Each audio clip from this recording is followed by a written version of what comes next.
Fire service কিংবা police কোনো অবস্থাতে যেন কোনো ক্লু খুঁজে না পায়। স্যার আমি স্টোর রুমের ইলেকট্রিক বোর্ডে এমন প্যাচ লাগায় রাখছি যে ভোল্টেজ একটু আপ ডাউন করলেই শর্ট সার্কিট হইব, আগুন ধরে যাইব স্যার। আর চারিপাশে স্যার আপনার জুট কেমিক্যাল ছিটায় রাখছি যাতে কারো পক্ষে আগুন নেবানো সম্ভব না হয়। ফায়ার স্মিথ ভাবছে যে আমরা পেনাল্টি দিব, আরে এই অগ্নিকাণ্ড এমন প্যাচ লাগবে যে আমার ডাবল ইন্স্যুরেন্সে পেমেন্ট দিবে।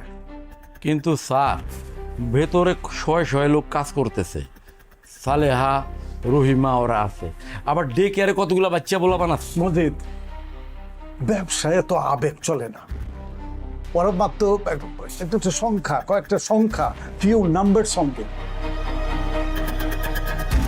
রতন, স্যার। দামি ফেব্রিক্স আর স্যাম্পলগুলো কি সরাই রাখছো? জি স্যার, ওটা তো গোডাউনে পাঠিয়ে দিছি। আর স্যার আপনারা না জিজ্ঞেস করেই একটা কাজ করে ফেলছি। কি? ওই যে ফ্লোরের যে জানলাগুলো আছে না স্যার, ভেতর থেকে ওইগুলো ঝালাই করে আটকায় দিছি যেন কোনোভাবেই খোলা না যায়। ঠিক করছি না স্যার? Well done Ratan. আরেকটা জিনিস খেয়াল রাখবে, আকাশ আকাশ যেন কোনোভাবেই বেরোতে না পারে, সাথে ওর ডায়েরিটাও যেন পুরো ছাই হয়ে যায়। আর শোনো, জি স্যার। কাল সকালের মধ্যেই তুমি এই শহর ছাড়বা। আচ্ছা ঠিক আছে স্যার। স্যার শোষণের দহনে আজ পড়ে দেহ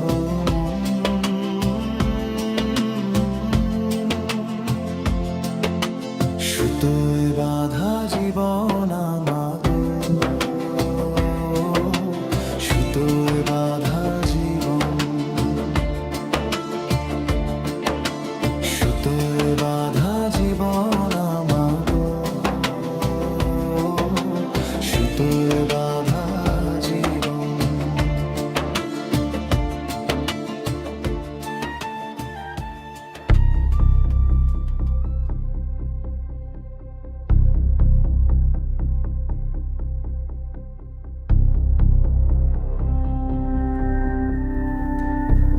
রতন সাহেব, জি স্যার। গত 2 সপ্তাহ যাবৎ প্রতিদিন নাইট এবং ওভারটাইম করতেছেন, কারণ কি? স্যার হয়েছে কি, অনেকগুলা শিপমেন্ট তো একসাথে লেগে গেছে, আর বড় স্যার অসুস্থ, সেই জন্য এইসব খবর আর দেয় নাই। জিএম স্যার একে একে এইসব সিদ্ধান্ত নিচ্ছে, আর আমি ওনার সিদ্ধান্ত অনুযায়ী কাজ করতেছি স্যার। তাহলে ডিউ টাইমে কাজ কেন শেষ করেননি? বাবা অসুস্থ বলে তাকে আপনারা ভুল বুঝিয়েছেন। বাবা কখনো চায় না তার শ্রমিকরা এত কষ্ট করুক। জি স্যার, এটা তো আমরা সবাই জানি স্যার।